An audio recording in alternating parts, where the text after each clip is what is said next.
no sign of Mr. Bedloe. He's gonna be a mighty surprised railroad vice president when he wakes up and finds out his train is gone. Kate sure had a wonderful idea to sneak out of here while... Boyd, are you burning railroad ties again? Gee, Charlie, I just burned the loose ones. Besides, we need a quick fire. You go tell your ma that if she can keep Mr. Bedloe asleep just 10 more minutes, we're on our way to Pixley. Will do.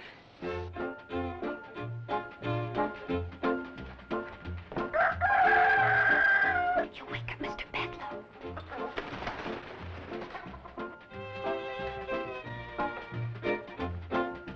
Everybody get on the train? Yes, Mom, but it'll be another 10 or 15 minutes before Charlie and Floyd can get up enough steam to pull out. We just got to see to it that Mr. Bedloe doesn't wake up before they leave. All aboard! That crazy bird. Phoebe, please, you'll wake Mr. Bedloe. Run get her a piece of toast. Oh, and hide Uncle Joe's Indian. He found it again. Really? Not yet. Is he still asleep? Yes, but Uncle Joe's fussing around. He can't find his bathrobe. Oh, I loaned it to Mr. Bedloe.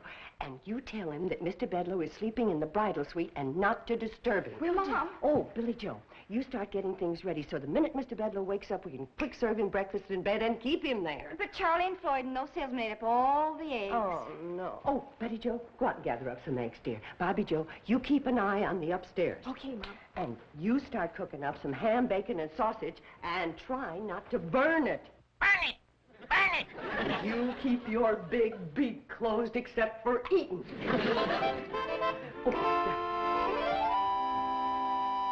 What do you mean, Mr. Bedloe sleeping in the bridal suite? You ought to be sleeping in the barn, and I want my bathrobe back. Please, Uncle Joe, Mother says he's not to be disturbed. We'll see about that. Kate! Shh, wake him.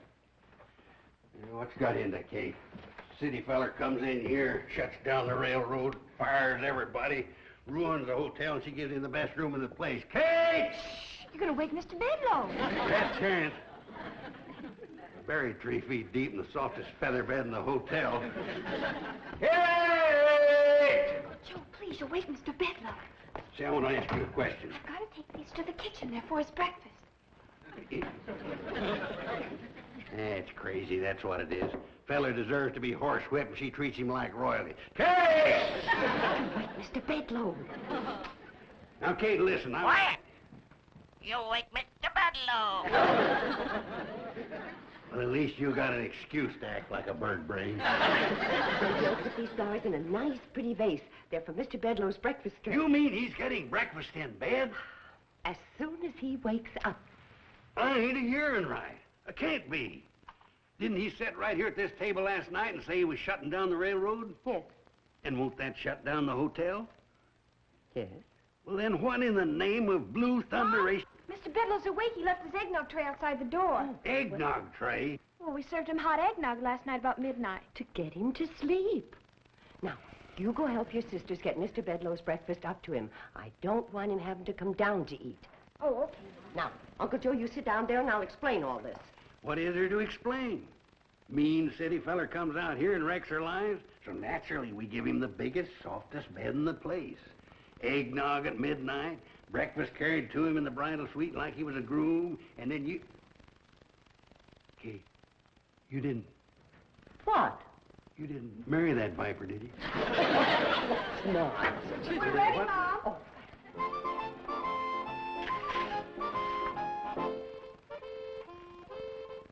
That's very nice.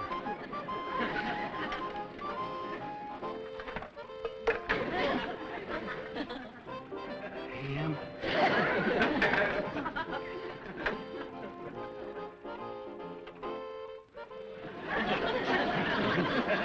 Remember, girls, pretty smiles and happy talk. Ain't you going up and move his jaws for him so he won't have to chew? Joe, I'm doing everything for a reason. Now sit down and I'll explain. I know it looks like I'm being awful soft-hearted. Soft-headed. Before Mr. Bedloe can give orders for shutting down the railroad, he's got to get to Pixley. The only way he can get to Pixley is on the train, and the train is here. Now, if we... It won't work, Kate. I see what you're driving at, but it won't work. You can't keep the train here. It's got to go into Pixley to take those salesmen that spent the night here. Well, Uncle Joe... Now, your second mistake was in thinking you could change Bedloe's mind by being nice to him. feller like that, you gotta outsmart, outthink. Uncle Yeah, I got it. We'll sneak everybody but him onto the train and send it on into Pixley before he comes down. Kate, you know, putting him in the softest bed in the quietest room and taking his breakfast up to him was one of the luckiest blunders you ever made. Playing right into my scheme. Who's blowing that locomotive whistle? My guess would be Charlie. He's the engineer. He'll ruin all my plans.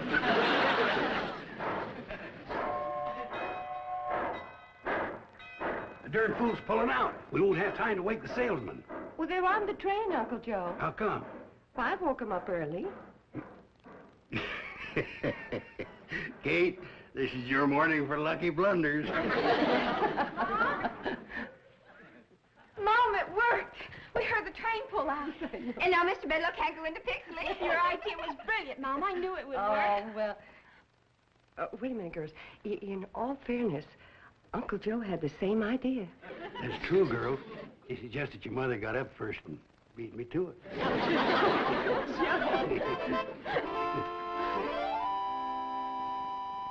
Morning, Mr. Bedloe. All right. Whose idea was it to run off with my train and leave me stranded?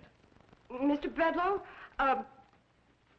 gentlemen are not permitted in the dining room in their robes. I am no gentleman, and this is not my robe. Now, do I get an answer to my question?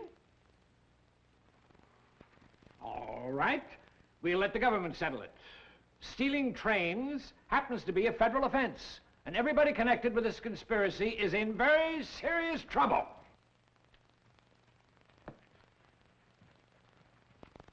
I hope this teaches you a lesson, Kate.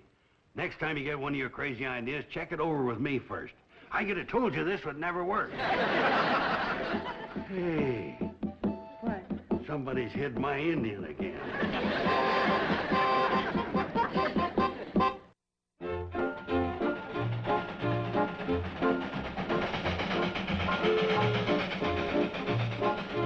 No, Charlie, I feel kind of bad about us running off, leaving Kate to face the music. Well, if it was anybody else but Kate, I'd be mighty worried. But that's one woman in a million. She sure is. I never met a woman yet to compare with Kate. How come you never asked her to marry you, Floyd? I don't think I'm good enough for her. How about you? I feel the same way. You do? I don't think you're good enough for her either. We're coming on into Pixley. Think we better stop? Well, if we turn around and go back to Shady Rest, Bedloe will grab the train.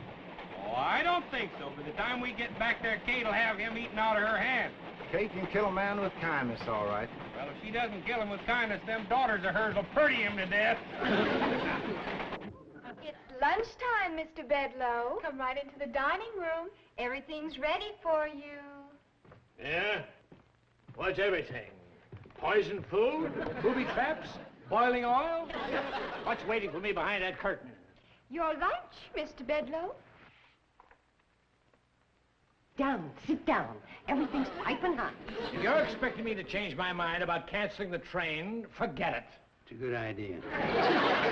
Uncle Joe, a sour face is not welcome in the dining room. Then what'd you bring him in for? You either smile or stay in the kitchen. I'll stay in the kitchen. Please, sit down. Girls. If this isn't a bribe, why all the attention? As long as you're a guest in my hotel, you're entitled to Shady Rest hospitality. We do not bring our differences to the table. All right, girls, start the food.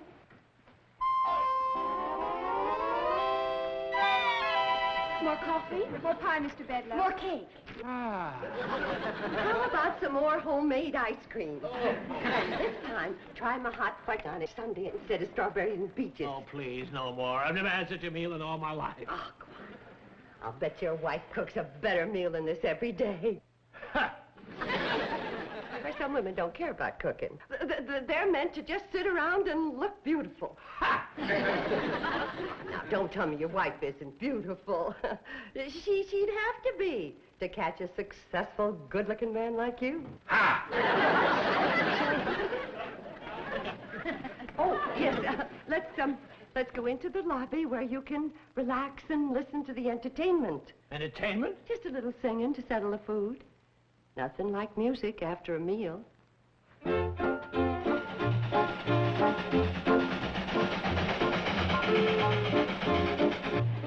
are you trying to do? Jump the track and get a song wrote about you like Casey Jones? Well, I figure the faster we go through Shady Rest, the less chance Bedlow's got of stopping us. We're better than 20 miles out of Shady Rest.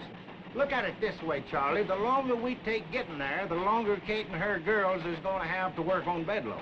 That's true. I bet they're really melting him down. Oh, I'd sure like to be in his shoes right now. Floating like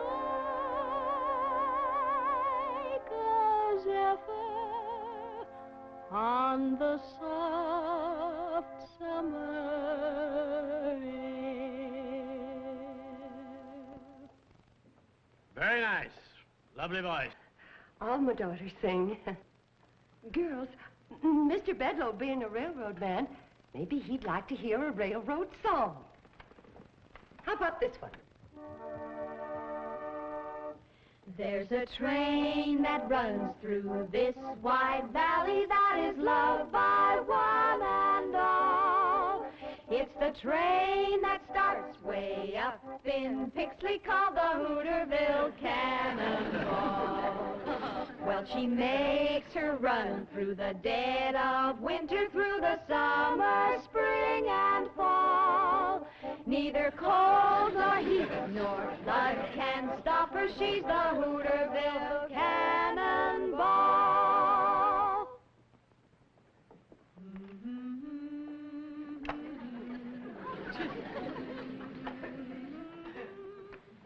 Yes, Mr. Bedlow.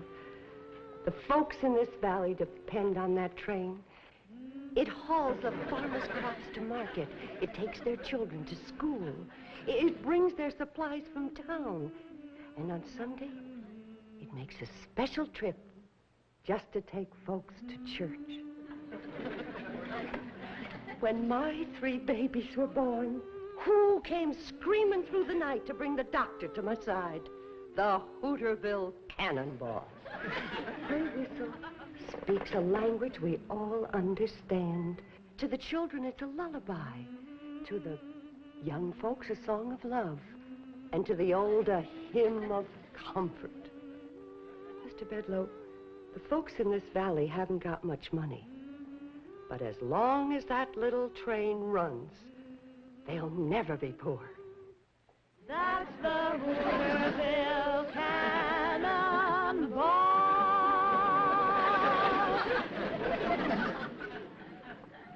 Mrs. Bradley, I came here in anger, and you repaid me with kindness. I gave you bad news, and you gave me warm and friendly hospitality. You and your lovely daughters have taken the time and the trouble to explain what the Hooterville Cannonball means to you and your neighbors. After all of that, could any man say, scrap that little train? Just one. Me. The minute it gets back from Pixley.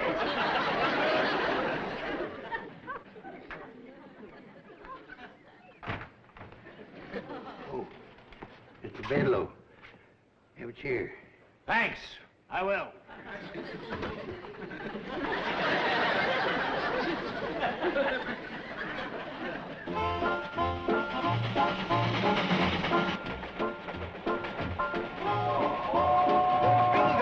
We're getting close to Shady Rest, and you'll tip off Bedlow we're coming. I think he knows it already, Floyd. Take a look. It's Bedlow. Right smack dab in the middle of the track. Think we ought to stop? Of course we're going to stop, you smokehead. That's one of Kate's best chairs.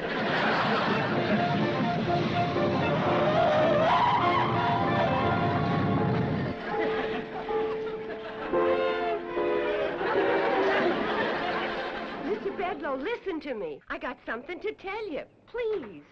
Wait a minute.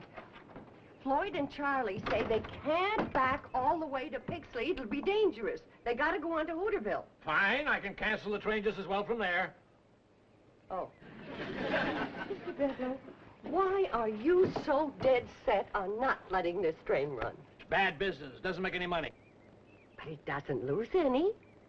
Floyd and Charlie are on pensions anyway, and they get their wood and water free. Mrs. Bradley, this train is the legal property of the C&FW Railroad, and we are legally responsible for everything that happens to it. If it runs off the track, if it hurts somebody, if it hits a cow, we're responsible. We can be sued. Well, Floyd and Charlie have hit lots of things. Nobody's ever sued. But they could. No, I'm sorry, Mrs. Bradley, but running this branch line just plain doesn't make sense.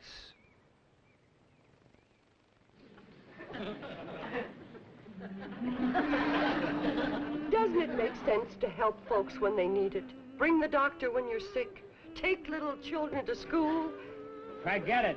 It won't work. You go up there and tell those two clowns in the locomotive they got 60 seconds to get this thing rolling or I'll cut off their pensions. Guess you win, Mr. Bedloe. I always do, Mrs. Bradley.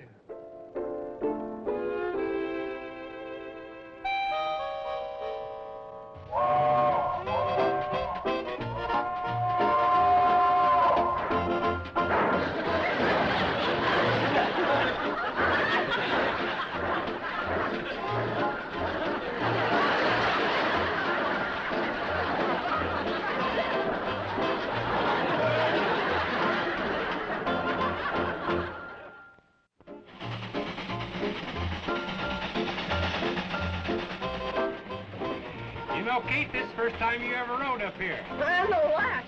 Why didn't you say that? I thought you had a scheme to keep this old train running. Well, I have. That's why I'm going into Hooterville, but it's scary riding up here going so fast. Those things ever blow up? This one never has. You just might today, though. Why? You're squeezing that pipe so hard you're shutting off her water. Oh. You should go a little faster, Charlie.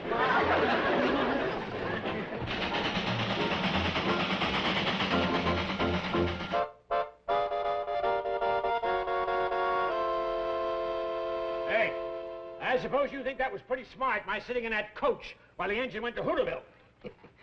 No, I thought it was kind of stupid myself. I ought to knock you over that railing.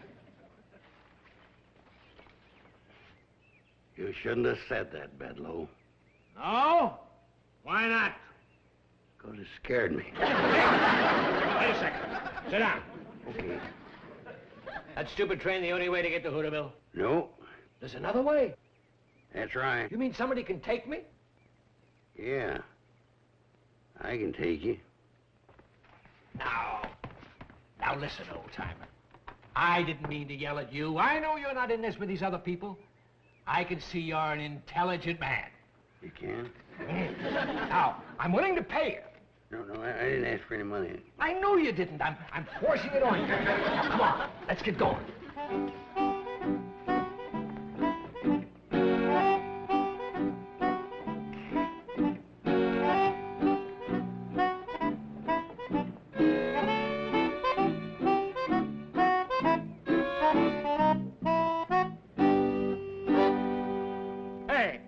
What is this?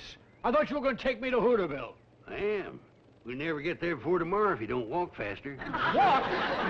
The only way you can get there outside the train. Well, why didn't you tell me? You didn't ask me. Let me have my money back.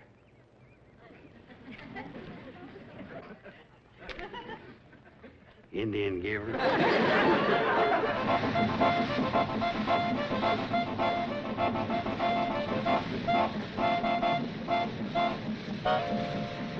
Hiya, boys. Hi, Sam. Kate. Oh, listen. Sam, I need your help. If we don't do something, Charlie and Floyd are going to lose their train. Well, I hate to tell you this, but they've already lost part of it. Oh, I don't mean that. Boys, you go on down and turn around and pick us up on the way back.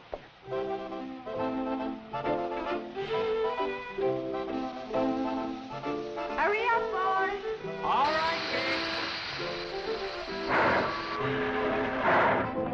Are you still a deputy sheriff? I never was a deputy sheriff. I was marshal of the 4th of July parade once. That's close enough. Come on. Well, what's this all about, Kate? Come on, I'll explain. Don't worry, girls. I'll handle Bedloe. You know, fighting the railroad's a man's job. Hey, everybody. Mr. Bedloe got away. He's on his way to Hooterville. Oh, no. He found that old hand car and got it on the track.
Is he hurt? No, he's just all pumped out. He'll be all right as soon as he gets his wind back. We run him for 5 miles. Are you going to be all right, Mr. Bedloe? I guess so. Who are you? My name's Drucker. Hey! Marshall Drucker from Hooterville. Marshall Drucker? He's a lawman. Thought you ran a general store. Yeah, I do that, too. Also publish the newspaper. Yeah, plus being the postmaster. And he's the mayor? Never mind all that. Oh, if you're Marshall, arrest every one of these people. What's the charge? Stealing a train. You mean Charlie and Floyd's train? That's my train! Oh! I'm the official representative of the C&FW Railroads. Marshall Drucker, do your duty. Yeah, be quick about it. All right. Mr. Bedloe, I hereby serve you with these 27 summonses, complaints, subpoenas, and overdue bills. What for? For the damages caused by your train during the past 20 years, and for supplies furnished and services rendered thereto by the citizens of this valley, as named in the complaints, etc., in your hand. Why, that's ridiculous. Totals up to about $150,000. Now, I wouldn't call that ridiculous. Baloney. What judge would honor that? Judge Drucker. You!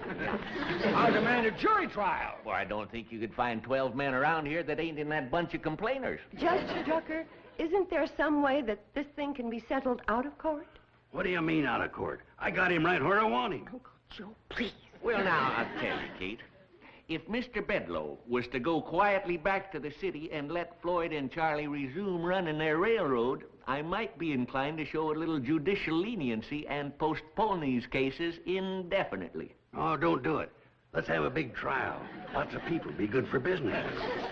Well, Mr. Bedloe, what do you say? What can I say? You got me over a barrel. Well, come on, I'll back you into Hooterville. It won't be as fast as that hand car, but a heap less time.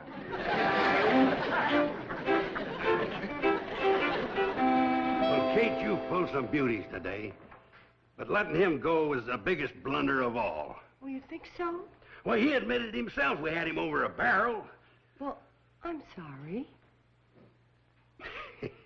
I don't blame you, Kate. But from now on, leave these things up to me. You know, fighting a railroad's a man's job. I'll remember, Uncle Joe.